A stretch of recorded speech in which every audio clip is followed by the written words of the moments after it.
Hey everyone, welcome back to my channel, Megan Abroad. Today's video topic is going to be about how to overcome culture shock while living abroad. We're going to talk about what culture shock is, what are the stages of culture shock, and then I'm going to share a bit about my own experience as well as some tips to survive culture shock. Let's start off with what are the stages of culture shock and what is culture shock. So the first stage on the culture shock curve, I'll put up a picture right here so you know what I'm talking about. This is the honeymoon phase, which probably a lot of you are familiar with if you've traveled abroad. This is probably about the first 3 months of when you're living abroad, and it can be filled with a lot of excitement. You're discovering a lot of firsts in your new country. You're just really excited to be there, and you're kind of seeing the whole scenario through rose-colored glasses. And what most people don't know is culture shock can come a little bit later. So this can come around the 3-month to 6-month or even 9-month mark. Every person is different, so don't take this as exactly a recipe, but rather guidelines. For me, I think it was about accurate since I came to Germany in October of 2021, and I would say around January is when the culture shock symptoms started to set in, and then later on continue to worsen until maybe about March or April. So this is about on track. At the next phase from around this 3-month mark to even the 6-month mark is basically the culture shock portion of it. And what does it look like? So it can be characterized by frustration, anxiety. You may feel really disconnected or isolated from people around you, or maybe a lot of that homesickness of missing home or comparing things to home. It can even, which was surprising me when I was going through this and researching it, it can even be characterized by physical ailments. So getting sick, this can also be a part, the more physical side. It's not just a mental affliction that can happen with culture shock. It can also be the time when excitement fades and you're facing a lot of difficult emotions or difficult situations, whether that be trying to find a doctor or speaking a new language every day or adapting to a different working culture. All these can be symptoms of the culture shock phase. The next stage is around the 6 to 9 month mark, which is adjustment. So this is when you slowly start easing into your environment. Things start to be a little bit more comfortable and normalized to you. Maybe you find some more friends or you pick up the language, and generally you're getting to more of a comfortable position. Maybe you still have difficulties, but you can handle them a little bit better. And the last stage, which is around 9 to 12 months, is adaptation. So this is when you fully settle into your life and adapted to your life in the new country. Everything feels more familiar to you. It may not be the same euphoric sense that you had when you first arrived, but you are generally more comfortable and settled in your life. And you also feel a bit of a stronger sense of belonging and feeling at home. So now I will talk a little bit about my own experiences with this culture shock curve, and maybe you can relate to some of them. And I'll use it also to illustrate my examples of how I survived it or how I got through it. I arrived in Germany in October 2021, and I would say the first couple months were really, especially because of that time, the lockdown had just lifted recently in Germany and everything was pretty much open. Yeah, I was going out a lot, I was meeting a lot of new people, I was trying a lot of new activities. I was so excited to be able to use my language skills in a foreign country. I had a really clear idea of that I wanted to make friends right away, and I was saying yes to a lot of things. And I started my job in November, and that was also a lot of firsts, so getting settled into a new team, getting set up, onboarding. And then winter started to set in, and I think unfortunately this also coincided a bit with not a great time of year. Another lockdown, my roommate caught COVID, one of my best friends caught COVID, one of my other friends was away, and I felt really lonely and isolated, and I also felt like was missing a bit of my purpose or wasn't finding a lot of joy in my day-to-day, was struggling with the situations that inevitably come up when you live anywhere, especially abroad. I had some health issues I had to find a doctor for, and you can see that hard to tell what caused which, but it doesn't seem like a coincidence to me that it coincided with around this culture shock time. I mean, you're at your lowest kind of physically and mentally, so it makes sense that you would get sick. and you get a bit exhausted trying to communicate in a foreign language, or I felt like I didn't have people to connect the same ease with the language and the slang and the same cultural references and such, because most of my friends were internationals but not from Canada or US. And this is not to make it out like poor me. In fact, I think that was also one of the hardest parts that I had to go through in this, because I had worked really hard to get to Germany, and it was my dream life. I had spent years planning and preparing for this. I had worked very hard, and finally I got there and achieved what I wanted. So why wasn't I happy? I was also beating myself up mentally because of this struggle, feeling like you don't deserve to feel this dissatisfaction or frustration, these negative emotions that you have. And that was almost part of the problem, I think. And I'll talk about that in some of my tips later, of why going easy on yourself and not judging your emotions towards yourself is definitely a tip that you can use to get through this phase a lot easier. In that following summer, things started to improve. I made some changes into my life because I wanted to meet more people. I felt like I was lacking a bit of structure in my life because of work from home, and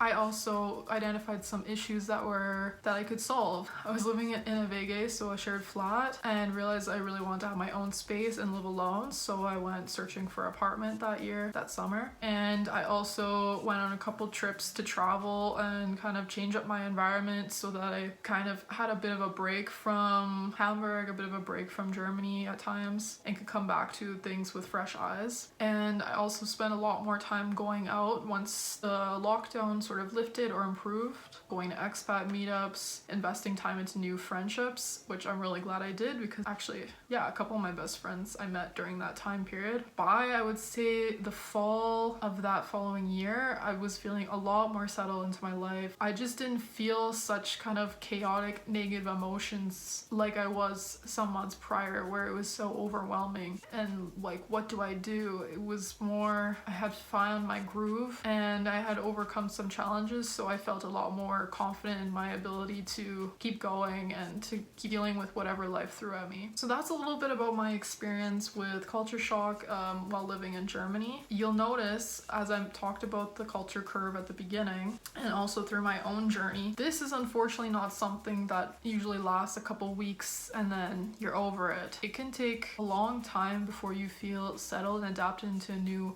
place. And this makes sense because although humans are very adaptable, you have to keep in mind that you have completely uprooted your life and moved to an entirely new place. Your body and your mind is being bombarded every day with entirely new sights, smells, people, ideas, language. It's a lot for you to handle, and it's normal that it would take this amount of time for you to fully adjust to it. My first tip would definitely be to practice mindfulness about your thoughts, but without judgment. So what I mean by this, as I mentioned in my journey, and especially if you're going through a negative time, the first instinct is, I think, especially for myself, is to judge it. And because you're in a unique situation where you may be very grateful or feel privileged to have been able to live abroad, you may think, I don't have a right to feel this way. But I would encourage you to let go of that judgment of yourself and just practice observing those thoughts without judging them. If you're interested, I would encourage trying out meditation,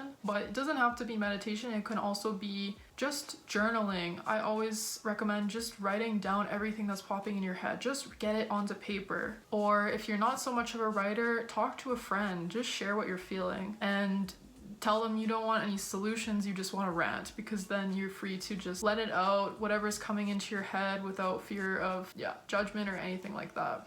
And I think the last sort of mindset thing is to remember this too shall pass. And you're not the only one in this scenario. A lot of people go through this or are going through this, maybe in your own friend circle. I know that of my friends who arrived after me or around a similar time, I could see that all of us had or did struggle with this at some point. And it's more easy to recognize in someone else when it's not happening to you, or if you've already gone through it.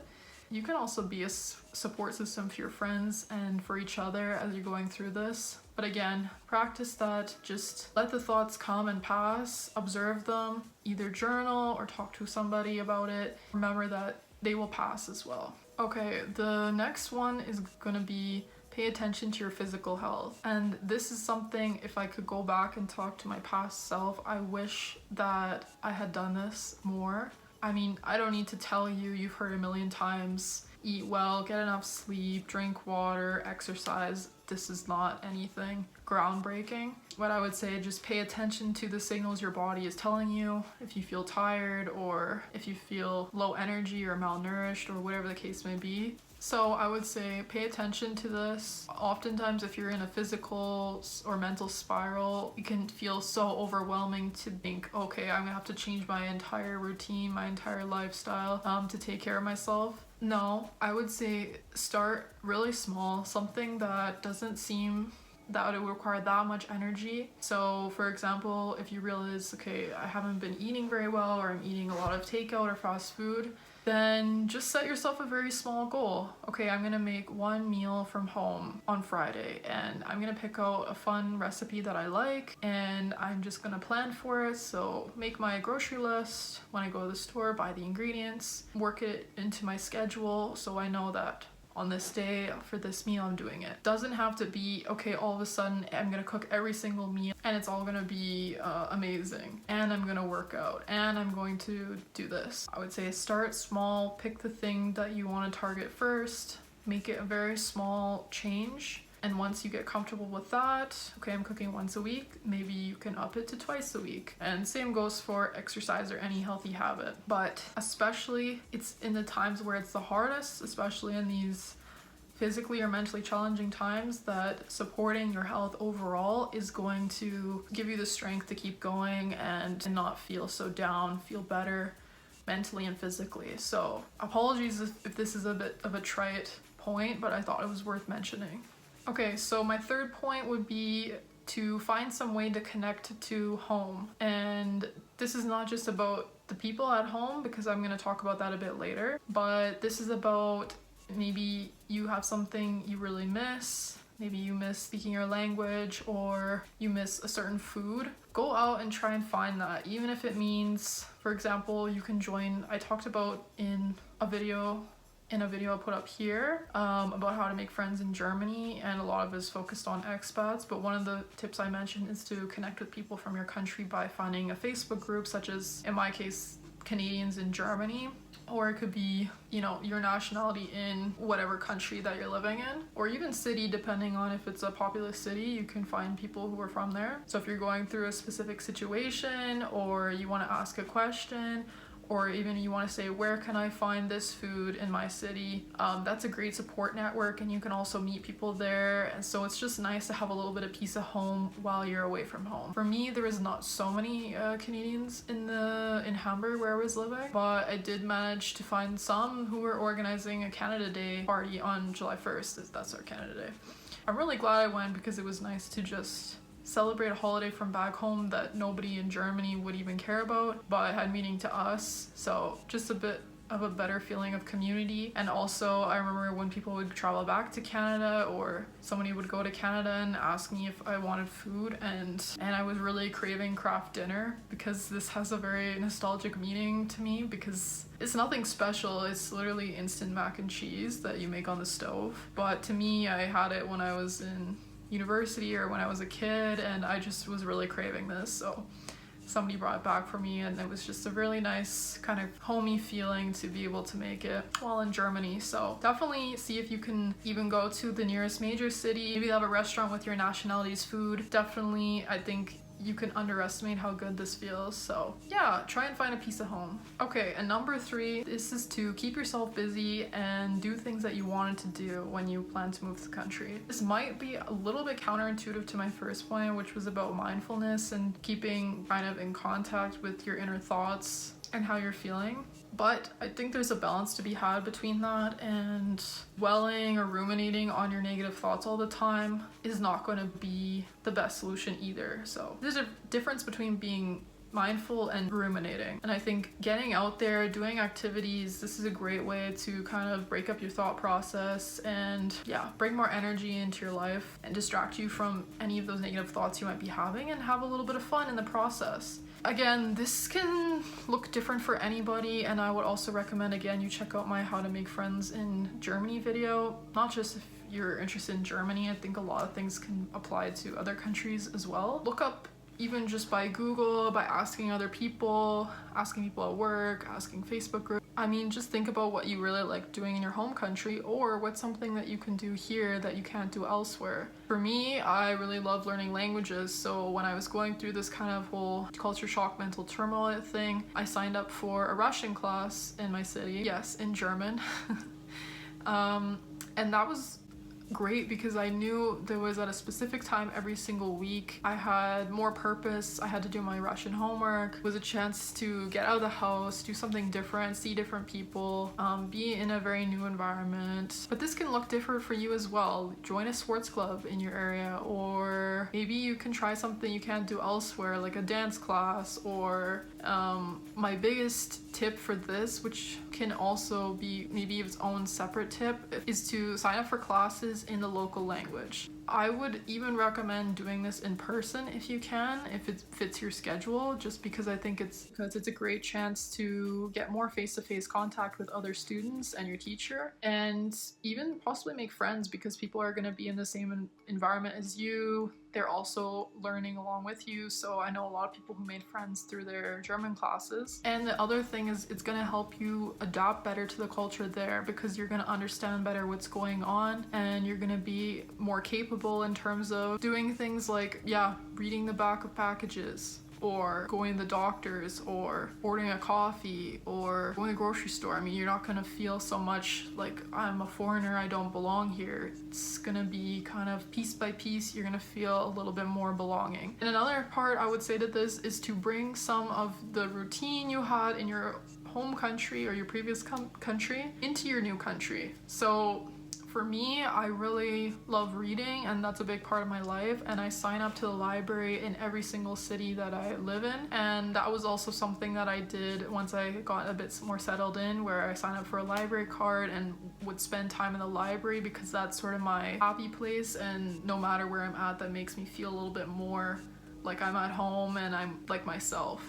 So whatever that may be for you, maybe you used to have a coffee every morning, or maybe you want to duplicate that habit in your new place, or maybe you used to have big gatherings of friends with a dinner on Friday nights. Maybe you want to set that up in your new place. So it's tempting that when you're in a new environment, a new place, that everything is kind of new, including your routine. But I would encourage you to, just bring something that used to be a part of your routine or makes you feel more comfortable into your new life in your new country. Okay, the next tip is to take a break and get out of your environment. And if it's possible, to travel to a new country or to a new city. So this might seem a little bit counterintuitive at first, because you're thinking, I'm overwhelmed with all this new change and being in a new environment. How is, again, somewhere completely foreign, how is that going to help me? Well, I think it just helps you get out of your current state, because especially if you've been there a couple months, then you've likely developed some sort of routine, or you have some sort of familiarity with what's going around you. And taking a break from that by traveling somewhere new can be a great opportunity to just press pause on maybe some of those negative emotions or things you're feeling about your new country, and kind of reactivate that sense of wonder or exploration. So after I'd been, I think, around February of 2022, I just decided randomly to take a weekend trip to Copenhagen, because everything had been kind of weighing on me and I just needed a break. And that definitely helped me. Even though it wasn't the best trip ever, it helped me have a little bit of perspective. So when I came back, I felt like I was coming back with fresh eyes and had a little bit more of appreciation and balance for where I was at. I also traveled a bit more that summer. Of course, it's a privilege to be able to travel, so that's why I say, even if you don't have the means to go somewhere to a new country, even just taking a day trip to another city, even if not that, go to a completely different neighborhood you haven't been to before. Just go somewhere new. And I think this can help out break up some of the negative thought patterns, kind of change your way of thinking a little bit, and give you a nice little break from your normal day-to-day routine. That's that on the take a break piece. And the last tip I'm going to give, which is probably the most commonly given tip for culture shock, but I will mention anyway, and that is to stay in contact with your family and friends back home. And on this point, I think what I want to mention is to prioritize long form conversation over short form conversation and to get as many touch points as possible. So what I mean is a call is better than a text, an email is better than a text. A video call is better than a call, and obviously a visit is the best, but yeah, that won't always be possible. So definitely on the point of calling regularly, I think especially if you have a time change like I did, a significant time change with your family or friends back home, I feel like you're gonna be able to hear the mowing. I'm so sorry. If you hear mowing, I'm so sorry. It's just... I cannot help it. There is like a million backyards over here. They're all mowing. Let's just finish this. Yeah, essentially, I think scheduling a regular time if you can will be very helpful. So for me, I usually talked around like evening on Saturdays or Sundays because that was the morning time for my parents and they were able to talk to me while they're getting up and having their breakfast. But whatever works for you, I think having a set kind of regular time where you don't have to make the effort to schedule every single week or a long time go by without talking to your family or your friends, then that's helpful. But this is an individual case-by-case basis. Some people are more flexible and it works for them, but that was just a tip that I thought I would give. And with that being said, that wraps up today's video. Thank you so much for coming along with me as we talked about culture shock, and I hope you got some helpful tips. If you have any ideas for how to deal with culture shock, please leave them in the comments below, or you want to share your experience with culture shock. Thanks for watching, everyone. See you next time. Bye!